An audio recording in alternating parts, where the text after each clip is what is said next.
नमस्कार।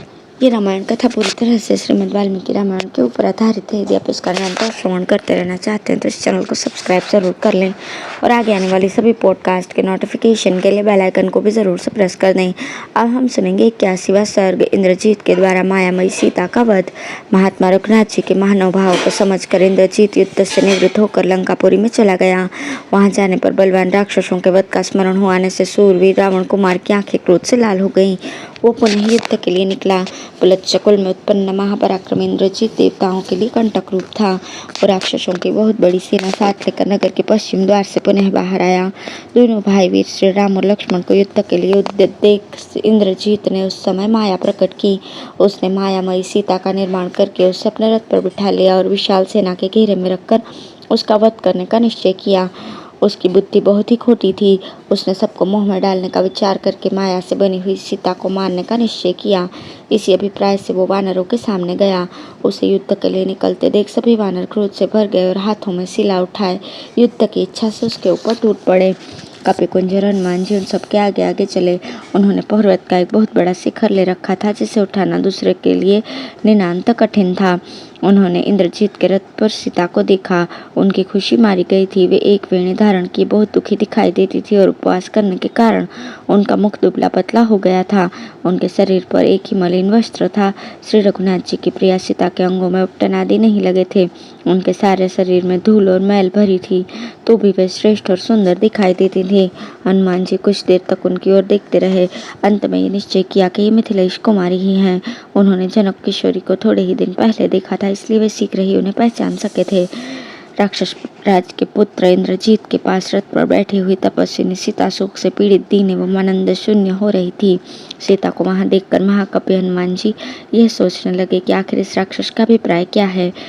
फिर वे मुख्य वानरों को साथ लेकर रावण पुत्र की ओर दौड़े। वानरों की उस सेना को अपनी ओर आती देख रावण कुमार के क्रोध की सीमा न रही। उसने तलवार को म्यान से बाहर निकाला और सीता के सिर के केश पकड़कर उन्हें घसीटा। माया द्वारा रथ पर बिठाई हुई वो स्त्री हा राम कहकर चिल्ला रही थी और राक्षस उन सबके देखते देखते उस स्त्री को पीट रहा था। सीता का केश पकड़ गया देख हनुमान जी को बड़ा दुख हुआ। वे पवन कुमार हनुमान अपने नेत्रों से दुख जनित आंसू बहाने लगे।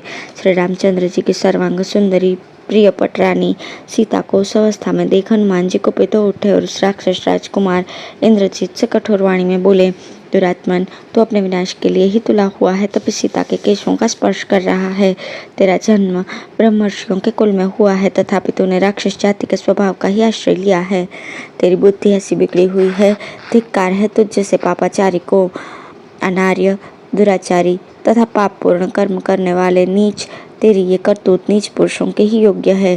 तेरे हृदय में तनिक भी दया नहीं। बेचारी मिथिलेश कुमारी घर से, राज्य से और श्री रामचंद्र जी के कर कमलों से बिछड़ गई है। इन्होंने तेरा क्या अपराध किया है जो तू इन्हें इतनी निर्दयता से मार रहा है। सीता को मारकर तू अधिक काल तक किसी प्रकार भी जीवित नहीं रह सकेगा। तू वध के ही योग्य है। तू अपने पाप कर्म के कारण ही मेरे हाथों में पड़ गया है। अब तेरा जीवित रहना कठिन है। लोक में अपने पाप के कारण वध के योग्य माने गए जो चोर आदि हैं, वे भी जिन लोगों की निंदा करते हैं तथा जो स्त्री हत्यारों को ही मिलते हैं, तू यहाँ अपने प्राणों का परित्याग करके उन्हीं नरक लोकों में जाएगा। ऐसी बातें कहते हुए हनुमान जी अत्यंत कोपित होकर शिला आदि आयुध धारण करने वाले वानर वीरों के साथ राक्षस राजकुमार पर टूट पड़े। वानरों के उस महापराक्रमी सैन्य समुदाय को आक्रमण करते देख इंद्रजीत ने भयानक क्रोध वाले राक्षसों की सेना के द्वारा उसे आगे बढ़ने से रोका। फिर सहस्त्रों बाणों द्वारा उस वानर वाहिनी में हलचल मचाकर इंद्रजीत ने कपिश्रेष्ठ हनुमान से कहा, वानर, सुग्रीव, राम और तुम सब लोग जिसके लिए यहाँ तक आए हो, उस विदेह कुमारी सीता को मैं अभी तुम्हारे देखते देखते मार दूंगा। इसे मारकर मैं क्रमशः राम लक्ष्मण का, तुम्हारा, सुग्रीव का तथा उस अनार्य विभीषण का भी वध कर दूंगा। तुम जो ये कह रहे थे कि स्त्रियों को मारना नहीं चाहिए, उसके उत्तर में मुझे ये कहना है कि जिस कार्य के करने से शत्रुओं को अधिक कष्ट पहुँचे वो कर्तव्य ही माना गया है।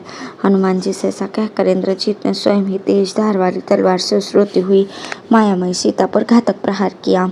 शरीर में यज्ञोपवीत धारण करने का जो स्थान है, उसी जगह से उस मायामयी सीता के 2 टुकड़े हो गए और वो स्थूल कटि प्रदेश वाली प्रियदर्शना तपस्विनी पृथ्वी पर गिर पड़ी। उस स्त्री का वध करके इंद्रजीत ने हनुमान जी से कहा, देख लो, मैंने राम की इस प्रिय पत्नी को तलवार से काट दिया। यह रही कटी हुई विदेह कुमारी सीता। अब तुम लोगों का युद्ध के लिए परिश्रम व्यर्थ है। इस प्रकार स्वयं इंद्रजीत विशाल खड्ग से उस मायामयी सीता का वध करके रथ पर बैठा और बड़े हर्ष के साथ जोर जोर से सिंहनाद करने लगा। पास ही खड़े हुए वानरों ने उसकी इस गर्जना को सुना। वो उस पर दुर्गम रथ पर बैठकर मुंह बाए विकट सिंहनाद करता था। रावण के उस पुत्र की बुद्धि बड़ी खोटी थी। उसने इस प्रकार मायामयी सीता का वध करके अपने मन में बड़ी प्रसन्नता का अनुभव किया। उसे हर्ष उत्फुल्ल देखकर वानर विषादग्रस्त होकर भाग खड़े हुए। अब हनुमान जी के नेतृत्व में वानरों और निशाचरों का युद्ध, हनुमान जी का श्री राम के पास लौटना और इंद्रजीत का निकुंभिला मंदिर में जाकर होम करना। इंद्र के वज्र की गड़गड़ाहट के समान उस भयंकर सिंहनाद को सुनकर वानर संपूर्ण दिशाओं की ओर देखते हुए जोर जोर से भागने लगे। उन सबको विषादग्रस्त, दीन एवं भयभीत होकर भागते देख पवन कुमार हनुमान जी ने कहा, वानरों, तुम क्यों मुख पर विषाद लिए युद्ध विचक उत्साह छोड़कर भागे जा रहे हो? तुम्हारा वो शौर्य कहाँ चला गया? मैं युद्ध में आगे आगे चलता हूँ, तुम सब लोग मेरे पीछे आ जाओ। उत्तम कुल में उत्पन्न सूरवीरों के लिए युद्ध में पीठ दिखाना सर्वथा अनुचित है। बुद्धिमान वायुपुत्र के ऐसा कहने पर वानरों का चित्त प्रसन्न हो गया और राक्षसों के प्रति अत्यंत कुपित होकर उन्होंने हाथों में पर्वत शिखर और वृक्ष उठा लिए। वे श्रेष्ठ वानर वीर उस महासमर में हनुमान जी को चारों ओर से घेर कर उनके पीछे पीछे चले और जोर जोर से गर्जना करते हुए वहां राक्षसों पर टूट पड़े। उन श्रेष्ठ वानरों द्वारा सब ओर से घिरे हुए हनुमान जी ज्वालामालाओं से युक्त प्रज्वलित अग्नि की भांति शत्रु सेना को दग्ध करने लगे। वानर सैनिकों से घिरे हुए उन महाकाव्य हनुमान जी ने प्रलय काल के संहारकारी यमराज के समान राक्षसों का संहार आरंभ किया। सीता के वध से उनके मन में बड़ा शोक हो रहा था और इंद्रजीत का अत्याचार देखकर उनका क्रोध भी बहुत बढ़ गया था। इसलिए हनुमान जी ने रावण कुमार के रथ पर एक बहुत बड़ी शिला फेंकी। उसे अपने रथ पर आती देख सारथी ने तत्काल ही अपने अधीन रहने वाले घोड़ों से जुते हुए उस रथ को बहुत दूर हटा लिया। अतः सारथी सहित रथ पर बैठे हुए इंद्रजीत के पास तक न पहुंचकर वो शिला धरती फोड़कर उसके भीतर समा गई। उसके चलाने का सारा उद्योग व्यर्थ हो गया। उस शिला के गिरने पर उस राक्षस सेना को बड़ी पीड़ा हुई। गिरती हुई उस शिला ने बहुतेरे राक्षसों को कुचल दिया। तत्पश्चात सैकड़ों विशालकाय वानर हाथों में वृक्ष एवं पर्वत शिखर उठाए गर्जना करते हुए इंद्रजीत की ओर दौड़े। वे भयानक पराक्रमी वानर वीर युद्ध स्थल में इंद्रजीत पर उन वृक्षों और पर्वत शिखरों को फेंकने लगे। वृक्षों और शैल शिखरों की बड़ी भारी वृष्टि करते हुए वे वानर शत्रुओं का संहार करने और भांति भांति की आवाज में गरजने लगे। उन भयंकर वानरों ने वृक्षों द्वारा घोर रूप धारी निशाचरों को बलपूर्वक मार गिराया। वे रणभूमि में गिरकर छटपटाने लगे। अपनी सेना को वानरों द्वारा पीड़ित हुई देख इंद्रजीत क्रोधपूर्वक अस्त्र शस्त्र लिए शत्रुओं के सामने गया। अपनी सेना के घिरे हुए उस सुदृढ़ पराक्रमी वीर निशाचर ने बाण समूह की वर्षा करते हुए शूल, वज्र, तलवार, पट्टिश तथा मुद्गरों की मार से बहुत से वानर वीरों को हताहत कर दिया। वानरों ने भी युद्ध स्थल में इंद्रजीत के अनुचरों को मारा। महाबली हनुमान जी सुंदर शाखाओं और डालियों वाले शाल वृक्षों तथा शिलाओं द्वारा भीम कर्मा राक्षसों का संहार करने लगे। इस प्रकार शत्रु सेना का वेग रोककर हनुमान जी ने वानरों से कहा, बंधुओं, अब लौट चलो। अब हमें इस सेना के संहार करने की आवश्यकता नहीं रह गई है। हम लोग जिनके लिए श्री रामचंद्र जी का प्रिय करने की इच्छा रखकर प्राणों का मोह त्याग कर पूरी चेष्टा के साथ युद्ध करते थे, वे जनक किशोरी सीता मारी गई। अब इस बात की सूचना भगवान श्री राम और सुग्रीव को दे देनी चाहिए। फिर वे दोनों इसके लिए जैसा प्रतिकार सोचेंगे वैसा ही हम करेंगे। ऐसा कहकर वानर श्रेष्ठ हनुमान जी ने सब वानरों को युद्ध से मना कर दिया और धीरे धीरे सारी सेना के साथ निर्भय होकर लौट आए। हनुमान जी को श्री रामचंद्र जी के पास जाते देख दुरात्मा इंद्रजीत होम करने की इच्छा से निकुंभिला देवी के मंदिर में गया। निकुंभिला मंदिर में जाकर उस निशाचर इंद्रजीत ने अग्नि में आहुति दी। तदंतर यज्ञ भूमि में जाकर उस राक्षस ने अग्निदेव का होम करके उन्हें तृप्त किया।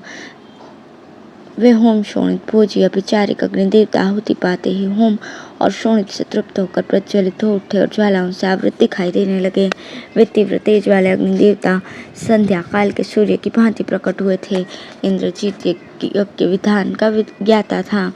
उसने समस्त राक्षसों के अभ्युदय के लिए विधिपूर्वक हवन करना आरंभ किया। उस होम को देखकर महायुद्ध के अवसरों पर नीति अनीति, कर्तव्य कर्तव्य के ज्ञाता राक्षस खड़े हो गए। इस प्रकार श्री वाल्मीकि निर्मित आर्ष रामायण आदि काव्य के युद्ध कांड में 82वां सर्ग पूर्ण हुआ। धन्यवाद।